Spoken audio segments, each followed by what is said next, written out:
The credit card industry sells a very specific fantasy.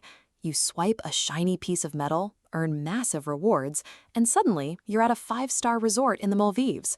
But for anyone actually playing the game, that pristine image quickly shatters. The moment you try to perfectly execute those optimized, luxurious scenarios, the friction sets in. You're suddenly juggling expiring free night certificates, fighting against restrictive travel portals, and turning basic vacation planning into a stressful second job. The industry conditions us to measure success with one single metric, cent per point value, or CPP. The math insists that the higher your CPP, the better you did. This chart maps exactly where that obsession derails. We track CPP value on the vertical axis against real-life utility on the horizontal axis. Naturally, you aim for this top right corner, maximum optimization. But when you strictly follow the math, you often drag the actual quality of your life straight to the bottom. We need to analyze the gap between the marketing hype of card optimization and the friction of everyday life.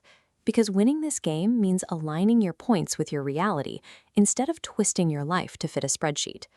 Social media feeds are packed with creators pushing the next must-have credit card. This triggers application FOMO.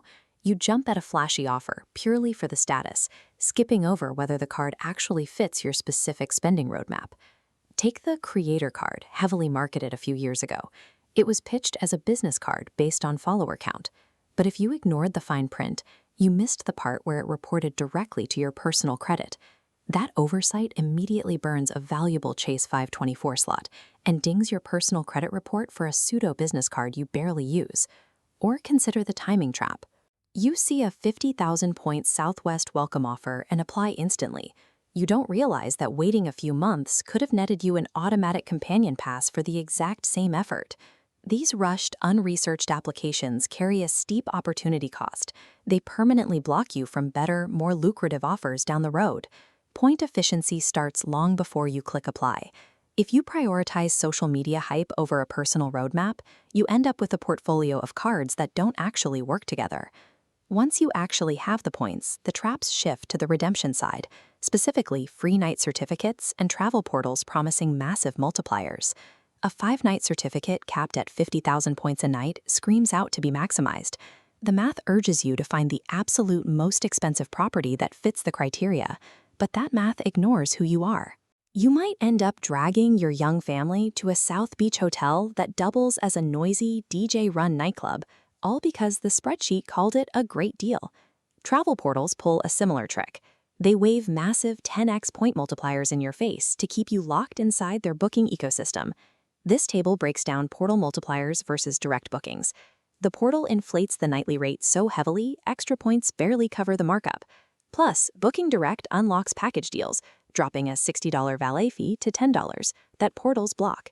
Add in the ticking clock of an expiring certificate, and you feel pressured to plan a rushed, poorly timed vacation just so you don't lose the value.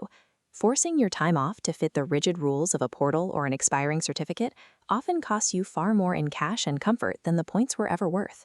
That pressure brings us to point shame, the community taboo against redeeming points for cash back, rental cars, or physical items. The loudest voices will tell you that getting exactly 1 cent per point on a redemption is a complete failure of the system.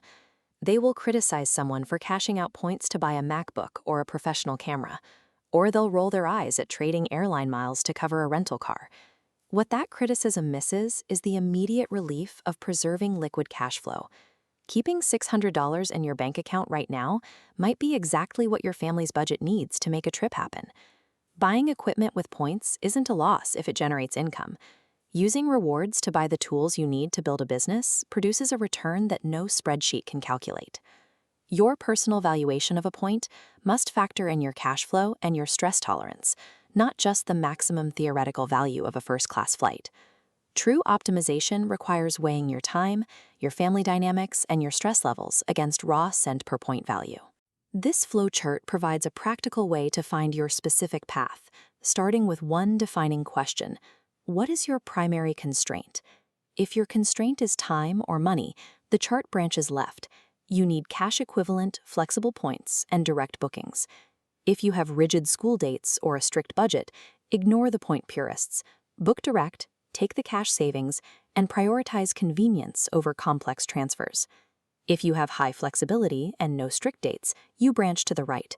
You have the freedom to use transfer partners and chase maximum value free nights. But look at the warning box at the bottom.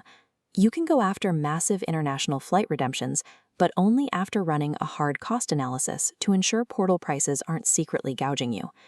The ultimate credit card regret isn't getting a low point value. It's letting a bank's marketing